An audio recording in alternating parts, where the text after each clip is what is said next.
যে কথাটা উনি বললেন, দেখেন উনি তো এই ব্যাপারে এক্সপার্ট একজন লোক। উনি যেটা বললেন যে গণপূর্ত বিভাগের ভবন বানিয়েছে, সেখানে পর্যাপ্ত অগ্নি নিরাপত্তা ব্যবস্থা থাকবে না, এটা তো ভাবতেই আমি আতঙ্কিত হচ্ছি। সমস্ত নিরাপত্তা ব্যবস্থা থাকার পরও আগুন ধরতে পারে, কিন্তু নিরাপত্তা ব্যবস্থা থাকবে না, এটা আগুন ধরতে পারে, এই কথা চিন্তা করে আপনি নিরাপত্তা ব্যবস্থা রাখবেনই না, সেটা কিভাবে সম্ভব? এটা আমার কাছে একটা ভয়ঙ্কর তথ্য বলে আমার কাছে মনে হচ্ছে। আমরা তো দেখি যে বিভিন্ন সময় যে প্রাথমিক একটা, কিন্তু ওখানে আজকাল তো কোথাও আধুনিক যন্ত্রপাতি হয়ে গেছে না, লোকজনও থাকা লাগে না, তো ধোঁয়া উঠলে ওখানে উপর থেকে পড়তে থাকে, পানি পড়তে থাকে, এখানে হয়তো আগুনটা একদম শুরুতেই নিভিয়ে দেওয়া যায়। এই ধরনের ঘটনা তো আমরা প্রায়ই দেখি, বিভিন্ন সময় জায়গায় দেখি আমরা। তো তার কিছুই ছিল না, তবে সরকারি একটা প্রতিষ্ঠানে, গুরুত্বপূর্ণ একটা প্রতিষ্ঠানে, ভাগ্য ভালো এই আগুনটা আপনি মনে করেন রাতের বেলা ধরছে। যদি অফিসার ধরতো, যদি এটা দুর্ঘটনায় ধরি, আমি হাইপোথেটিক্যালি ধরলাম দুর্ঘটনা, তাহলে তো লোকজন মারা যেতে পারতো, অত উপরে ভবন থেকে লোকজন নামতো, কি অনেক কিছু হতে পারতো। তো এটা কিভাবে সম্ভব? যারা ভবনটা নির্মাণ করেছেন, যারা ভবনটা রক্ষণাবেক্ষণ করেছেন, তারা সবাই তো কোয়ালিফাইড আর্কিটেক্ট, কোয়ালিফাইড ইঞ্জিনিয়ার, তারা তো সবই জানেন কীভাবে করতে হয় না করতে হয়। তো তারা এগুলি ব্যবস্থা রাখবেন না কেন? তাদেরকেও ধরতে হবে, তাদেরকেও জিজ্ঞাসা করতে হবে তোমরা কেন কাজটা করো নাই, এবং তারা সদুত্তর দিতে না পারলে তাদেরকে শাস্তির আওতায় আনতে হবে। কিন্তু যে কথাটা আমি আগের থেকে বলার চেষ্টা করছি, সেটা হলো, দেখেন ঘটনাটা ঘটেছে কবে? ঘটনাটা ঘটেছে 25 তারিখ দিবাগত রাতে। ধরলেন আপনি যে টাইমটা বললেন, ধরে নিচ্ছি আমি টাইমটি ওইটাই ঠিক, অথবা যদি আধা ঘন্টা আগেও হয়, 1 ঘন্টা আগেও হয়, ধরে নিচ্ছি 25 তারিখ দিবাগত রাত 12টায়, আমি এটা ধরে নিলাম। তাহলে 24 তারিখ তো শেষ অফিস হয়েছে, 24 তারিখ বিকেলের পর থেকে তো ওই পুরো এলাকায় কারো থাকার কথা না।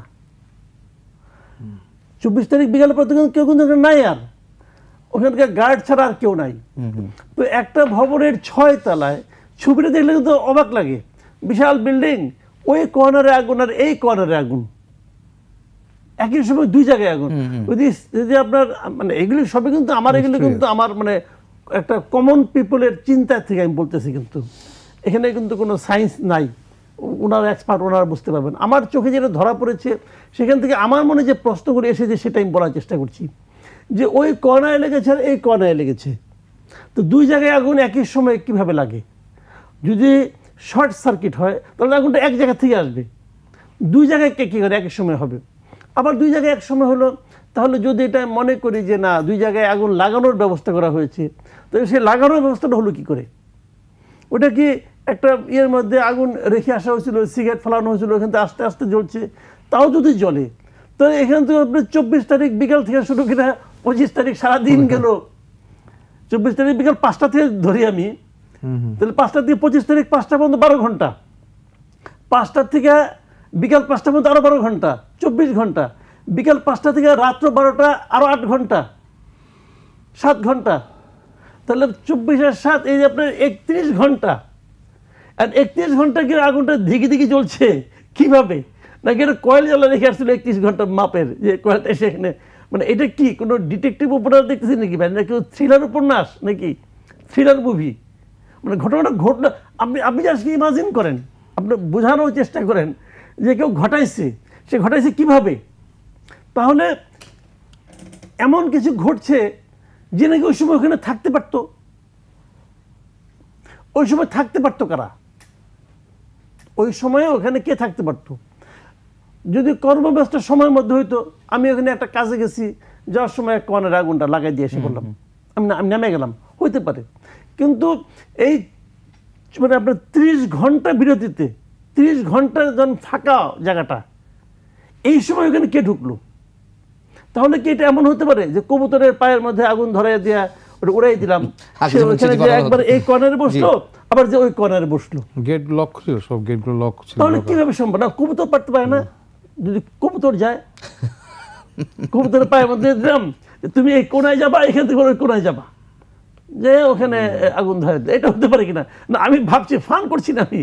আপনি ভাবেন একবার, তাহলে কি আবার আরেকটা ফর্মুলা দেখলাম, কেউ বলছে 2 জায়গায় যেটা device বোম ছিল আছে। রিমোট কন্ট্রোলের মাধ্যমে ফাটানো হয়েছে, আপনার ড্রোন উড়ানো হয়েছে, ড্রোন যে ফাটাইছে অমুক তমুক করছে।